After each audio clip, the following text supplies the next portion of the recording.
নিঃসন্দেহে যারা মুসলমানদেরকে কষ্ট দিল, মুসলমান যারা পুরুষ তাদেরকে কষ্ট দিল, এবং মহিলা যারা মুসলিম তাদেরকে কষ্ট দিল, সুম্মা লাম ইয়াতুবু, তারপরে তারা তওবা করল না। অর্থাৎ আল্লাহ রাব্বুল আলামিন এই আয়াত নাজিল করে বোঝাতে চেয়েছেন যে হালাতে কুফরি অবস্থাতে যত বড়ই সে গুনাহ করুক না কেন, সে যদি একবার ইসলাম নিয়ে আসে, আল্লাহ রাব্বুল আলামিনের কাছে ক্ষমা চাই, তওবা করে, যত বড়ই পাহাড় সমতুল্য গুনাহ করুক না কেন, আল্লাহ রাব্বুল আলামিন এক নিমিষে তার গুনাহগুলোকে মাফ করে দেবেন। এর প্রমাণ একটি হাদিস বলি। হযরতে রাসূল করিম সাল্লাল্লাহু আলাইহি সাল্লামের আপন চাচা হযরতে আমির হামজা, সাইয়্যিদুশ শুহাদা বলা হয়, শহীদদের সর্দার হযরতে আমির হামজা রাদিয়াল্লাহু তাআলা আনহু, ওনাকে হত্যা কে করেছিলেন, ওনাকে কে জবাই করেছিলেন? ওনার নাম ছিল হযরতে ওয়াহশী।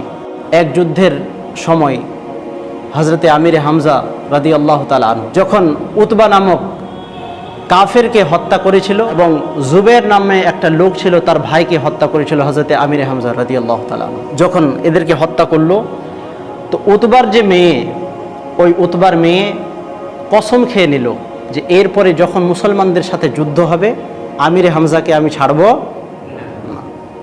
জুবেরও একইভাবে মনে মনে কসম খেয়ে নিয়েছিল যে যখনই এরপরে মুসলমানদের সাথে যুদ্ধ হবে আমি ছাড়ব। জুবেরের এক গোলাম ছিল, যে গোলাম ছিল হাবশার, যেখান থেকে হযরতে বিলাল রাদিয়াল্লাহু তাআলা আনহু বিলং করতেন। জুবেরের গোলামের নাম ছিল ওয়াহশী, এই ওয়াহশী ছিল হাবশার।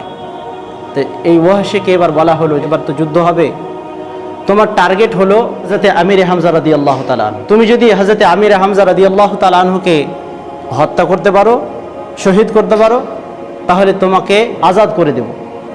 এবং উতবার যে মেয়ে, ওই উতবার মেয়েও তাকে বলে যে আমার দেহের মধ্যে যত স্বর্ণ দেখছো, স্বর্ণের অলংকার আমি পড়ে আছি, যতগুলো আছে, যদি তুমি আমির হামজাকে হত্যা করতে পারো তাহলে সবগুলো খুলে সেদিন তোমাকে আমি দিয়ে দেব। হযরতে আমির হামজাকে কি বলা হতো?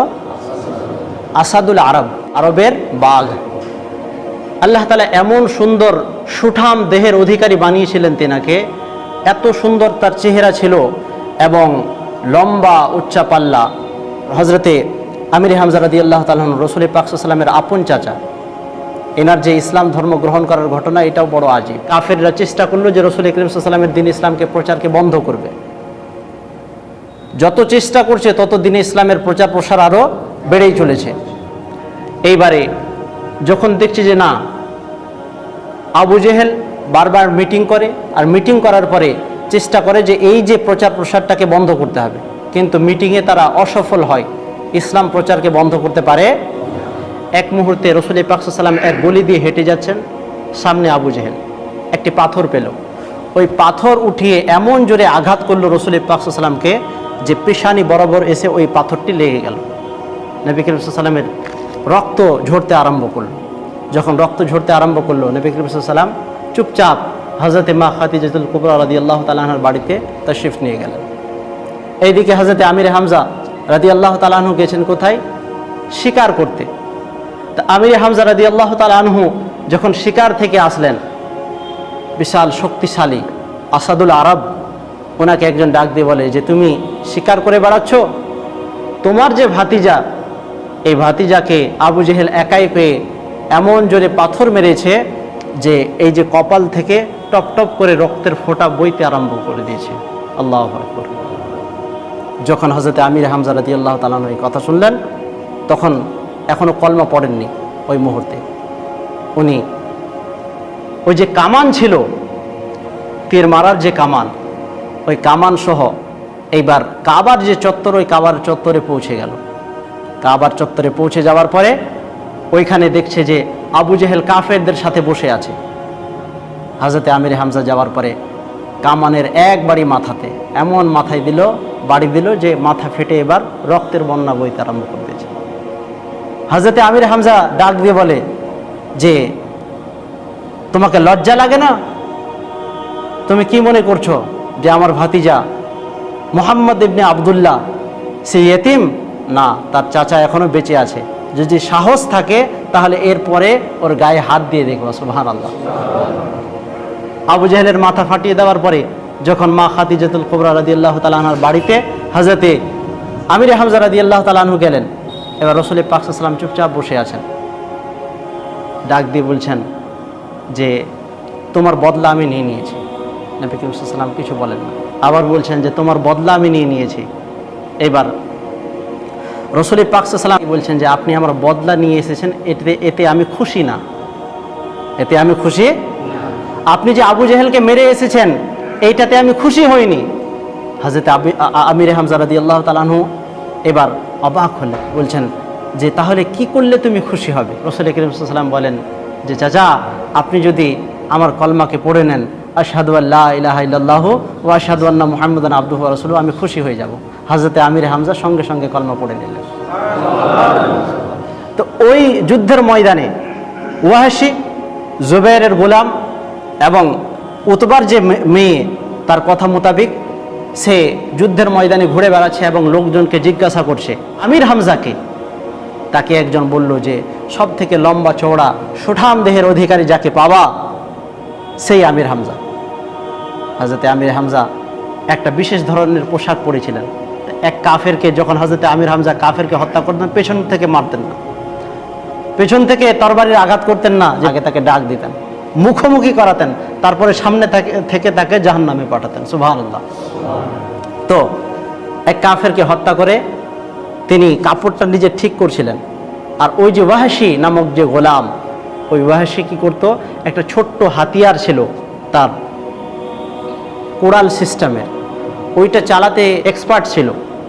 তো এমনভাবে একটা গাছের পেছন থেকে সে মারল যে হযরতে আমির হামজার এই পেট বরাবর, নাভি বরাবর এসে উল্টা লেগে গেল। হযরতে আমির হামজা এবার বাঘের মতো গর্জন দিয়ে পেছনের দিকে তাকাচ্ছেন যে কে মারল, কিন্তু এতটাই ভেতরে ঢুকে গেছে যে হযরতে আমির হামজা বাঘের মতো গর্জন দেওয়ার পরে মাটিতে পড়ে গেলেন।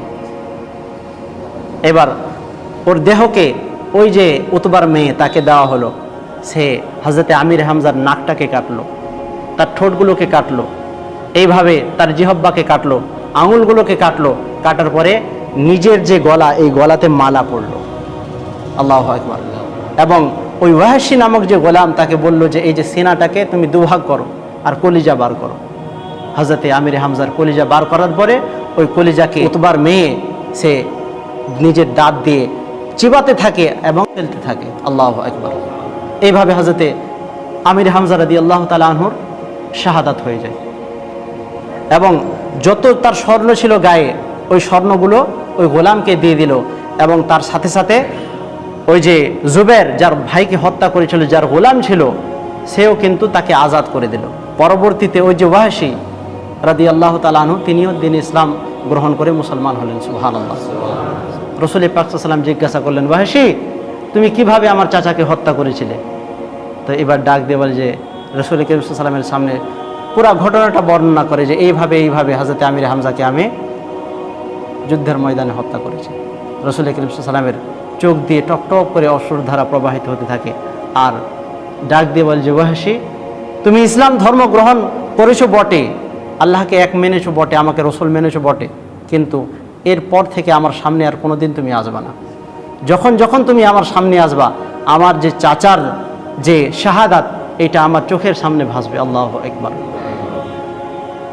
তো আল্লাহ রাব্বুল আলামিন বলেন যে যারা মুসলমানদেরকে আঘাত দিল, এই 10 নম্বর আয়াতে ডাক দিয়ে বলছেন যারা মুসলমানদেরকে আঘাত দিল আর আঘাত দেওয়ার পরে তওবা করলো না। তো ওই যে ওয়াহশী হযরতে আমির হামজার মতো সাহাবীকে শহীদ করেছে, কিন্তু কুফরি হালাতে ছিল, তারপরে যখন ইসলাম আনলো আল্লাহ তাআলা সব মাফ করে দিলেন।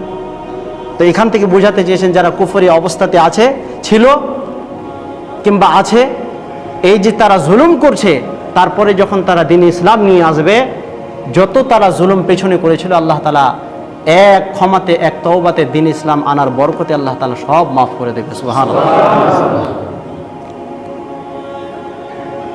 এবং আল্লাহ রাব্বুল আলামিন বলেন ফালাহুম আযাবু জাহান্নাম ওয়া লাহুম আযাবুল হারিক। তওবা করলো না ঠিক আছে, কিন্তু আমি আল্লাহ রাব্বুল আলামিন তাদেরকে জাহান্নামে নিক্ষেপ করব। কোথায় নিক্ষেপ করব? জাহান্নামে নিক্ষেপ করব এবং তাদের জন্য ওখানে আগুনের ব্যবস্থা আমি আল্লাহ রাব্বুল আলামিন করে রেখেছি। দুইটি আযাব, একটি আযাব হলো জাহান্নামে নিক্ষেপ করা, দ্বিতীয়টি হলো আগুন দিয়ে তাদেরকে জ্বালানো। কেন? তারা ওই যে কাফেররা যারা মুসলমানদেরকে আগুনে ঝাঁপ দেওয়ার জন্য বাধ্য করেছিল, তাদেরও কিন্তু মূলত দুইটি অপরাধ ছিল। এক নম্বরে তারা কুফরি করেছিল, শিরিক করেছিল, তার সাথে সাথে দ্বিতীয় নম্বরে তারা মুসলমানদেরকে আগুনে ঝাঁপ দেওয়ার জন্য বাধ্য করেছিল। এই জন্য আল্লাহ তাআলা তাদের জন্য দুইটি আযাব বরাদ্দ করলেন। এক নম্বরে তোমাদেরকে আমি আল্লাহ তাআলা জাহান্নামে দেবো, জাহান্নাম এমনি গরম, জাহান্নামেতে দিবই, তার সাথে সাথে আমি তোমাদেরকে আগুন দিয়ে জ্বালাবো। আল্লাহু আকবার। আল্লাহ তাআলা আমাদের সবাইকে বুঝার এবং বিশেষ করে আমল করার তৌফিক দান করুন। আল্লাহুম্মা আমিন।